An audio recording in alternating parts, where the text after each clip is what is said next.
Hello team, welcome to another ATP Geopolitics video. Myself, Jonathan M.S. Pearce. I just wanted to give you a little update as to what Trump has been saying today in two separate occasions. One, where he was speaking with, as you can see on the screen here, in the Oval Office with the leader of South Korea, as he was in the White House.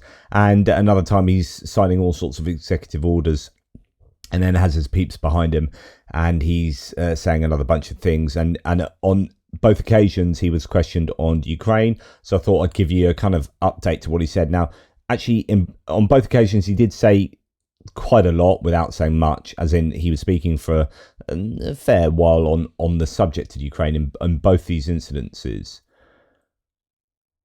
He said the usual thing, $350 billion.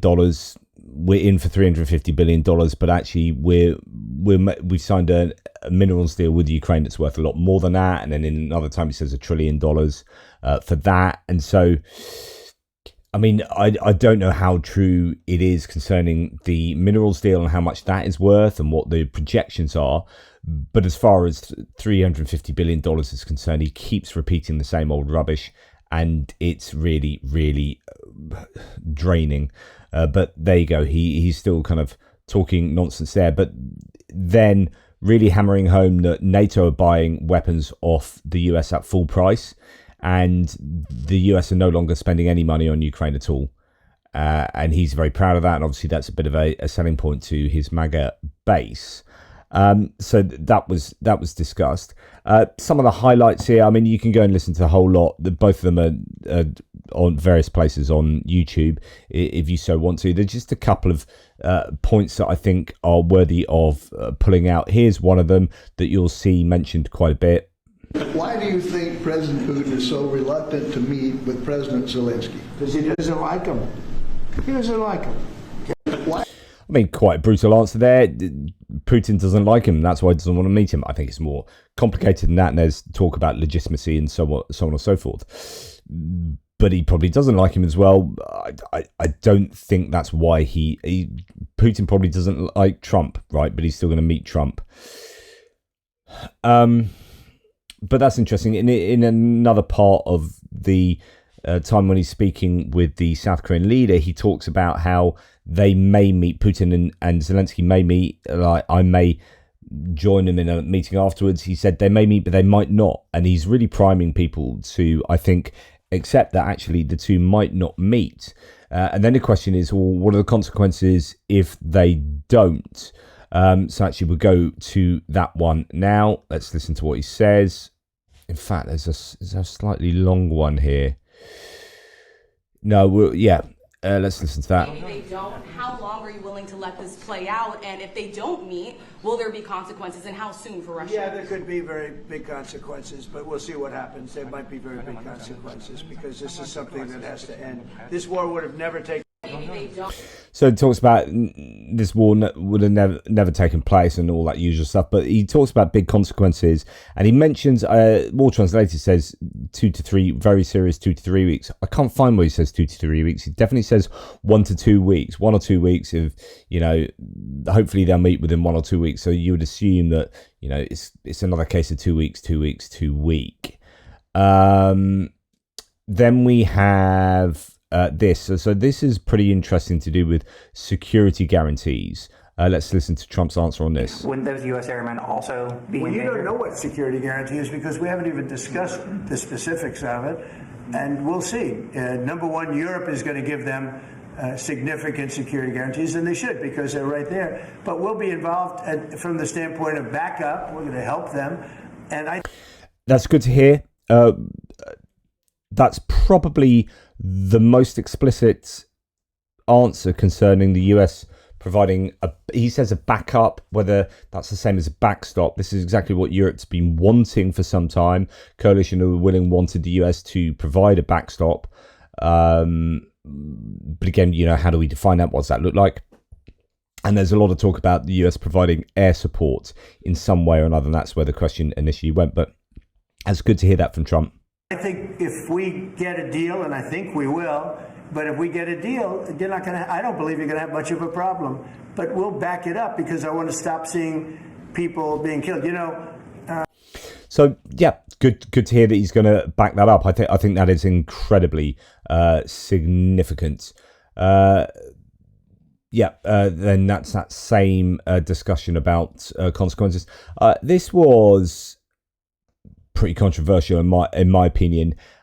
We'd heard from JD Vance with Kristen Welker on NBC Meet the Press, or interview with NBC, where JD Vance had said that Russia had made concessions. Putin has made concessions. He's now saying he's not going to take control of the entirety of Ukraine.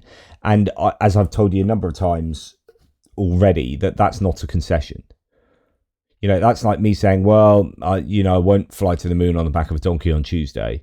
So, I'm going to concede that I won't do that. Well, you can't do that. That's ridiculous.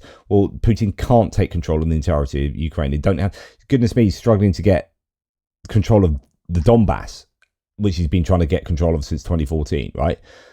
And he's still not in control of that. So the idea that he's going to take the entirety of Ukraine is ridiculous. No one believes that. So for him to concede that, that's not a concession.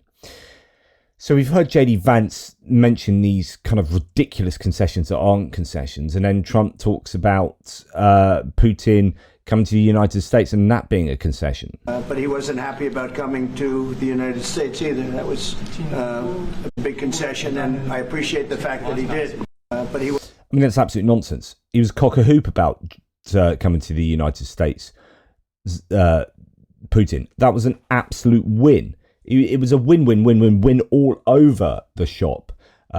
Coming to Alaska, coming to a military base in the United States, that wasn't a concession. So we've now got the president and the vice president talking about Putin making concessions, and that's dangerous rhetoric. You are granting Putin more elbow room by saying, well, they've already conceded. Putin's already conceded somewhat. So what you now need to concede Ukraine, and Ukraine should be saying, hang on, they haven't conceded jack doo-doo. They haven't conceded anything. You can't tell us that they have conceded, that Putin's conceded anything. You can't say that him going to Alaska is a concession and then demand a concession from us. So that's really dangerous speak from Trump there, and from JD Vance as well in that same context. So this is the kind of 2-week situation. There has not been a war like this since the Second World War. This is the biggest thing that's happened in terms of warfare, wars. It's a whole new form of fighting. It's a drone fighting. It's a drone war. No, a drone war never existed before. And we're actually studying it from the standpoint of Pete Hegseth and everybody. We're studying it and studying it very carefully. This is a whole new form of war, but it's a violent war, and there has been nothing like this since the Second World War. So we'll see what happens over the next week or two, and at that point I'll step in very strongly, and if I have to be there, I'll be there. And we'll either have a deal or we won't. We'll either have a deal or we won't. Well, yeah, doesn't really tell us much. And then a lot, as I've said, there's a lot of focus on this. I mean, this is just a little 8-second excerpt, but there's a lot of talk about not paying any money to Ukraine. They are wealthy countries, but they weren't paying. And NATO countries. We don't pay any money to Ukraine anymore. Do you know that? They are. So, talking about basically how much money the US is now getting off NATO states, and then they can disperse that equipment to wherever they want, including Ukraine. And that's pretty much that. Just some of the usual rhetoric, the usual idea that this is Biden's war. It would have been a war if I'd been president. And he even said it wasn't a war for the 4 years I was president. Well, yes, it literally was. They're literally fighting over the Donbass for the entirety of your presidency from 2016 to 2020. And that really irritates me that you keep saying that. So yeah, the whole money thing, but in good news on the security guarantees, I will definitely agree there. But otherwise, fairly typical, and had the opportunity to be hard on Putin, and didn't really take it. Just to kind of like, well, there'll be big consequences maybe in 1 or 2 weeks. if they don't come to an agreement, don't have a meeting, that kind of thing. But you're still unsure as who he's going to blame for that, right? There's still the opportunity for, unfortunately for Trump, to blame Zelenskyy, even though Zelenskyy is saying all the right things at the moment, making all the right moves to be open to meeting. You got Lavrov working, the foreign minister for Russia, working really hard on trying to shift the narrative to it being Ukraine's fault that a meeting's not going to take place type thing. But I don't know. Hopefully Trump won't buy that nonsense, but you never know these days. And when he's got people like JD Vance behind him, yeah, I think the White House is fundamentally compromised by Russia in one way or another, ideologically speaking. And I think Trump can flit all over the place, really, and that's what happens. That's why he's one day saying this, another day saying entirely something else concerning Ukraine and Russia, because he just, the recency bias and regurgitates what the last person said to him. And when he meets European leaders and when he's on a phone to some of these other people, then you get a moment of clarity from him. And then when he's speaking to all of these types behind him and the Trump White House staff, then he says something very different. And so it just depends which Trump you're hearing at any one time. But not too much to worry about by what he's saying here, but not too much to get excited about, and kind of more of the same. More of I think the idea that he can punt this into the long weeds. He's just dragging out as long as possible, because he doesn't actually like conflict, Trump. I think this is something that what an analyst was saying recently, and it's true. Like, even though he's quite sometimes bellicose with his rhetoric, actually, he doesn't, particularly with people he likes, right? Like Putin, he doesn't want to go hard on Putin because he likes Putin and he wants to be Putin. He wants to be the Putin, the emperor of the United States. I just had a really long interview I did with my friends at Naked Diner. It was only like an hour long interview on Ukraine and whatnot. I did a lot of talking, and then my friend Andrew sort of had to go, and Jack, the other presenter, and myself were like, oh, we'll carry on talking.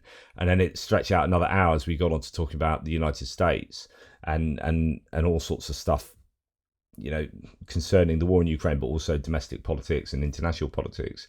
And it's just, talking about the idea that he is this kind of emperor wannabe, Trump, that is, loving some autocracy, seeing the world as these great empires of Russia, China, and the United States carving up Europe, wanting to expand whilst also being isolationist, but really actually being kind of an imperial expansionist at the same time, wanting Greenland and Canada, not by trade or alliances or diplomacy, but just by sticking your flag somewhere else and being kind of aggressive like that. And kind of that Trump looks at Putin and sees that that's what Putin does and quite likes it.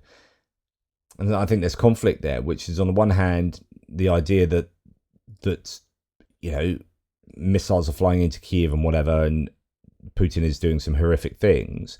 But on the other hand, saying, well, if Putin can use aggression to take territory, then I can use aggression to take Greenland and Canada. And so I think Trump's probably quite conflicted, and that might also explain why he's all over the shop with what he thinks, because actually his brain is all over the shop with what he thinks concerning Ukraine and Russia. And really, he just wants to do big trade deals with both countries and extort Ukraine while seeing Russia more on a par. He keeps talking about how big Russia is, talking about how many time zones it has, and it's such a big country. And the idea there is it is a big country. It can't lose to Ukraine. Ukraine's always going to lose, so Ukraine are going to have to make concessions because Russia's just a big player. Because I think he conflates like a physically big country and kind of oil reserves and stuff like that with power and international power. But actually, Russia do not have a strong economy. They're in a very fragile situation, and they aren't the kind of the big country, I don't think, anymore that Trump thinks they are. So anyway, that's my tuppence on these two press events Let me know what you think about what has been said. And, Putin doesn't like him. He simply doesn't like him. And that's why they might not meet. Anyway, take care. I'll speak to you soon.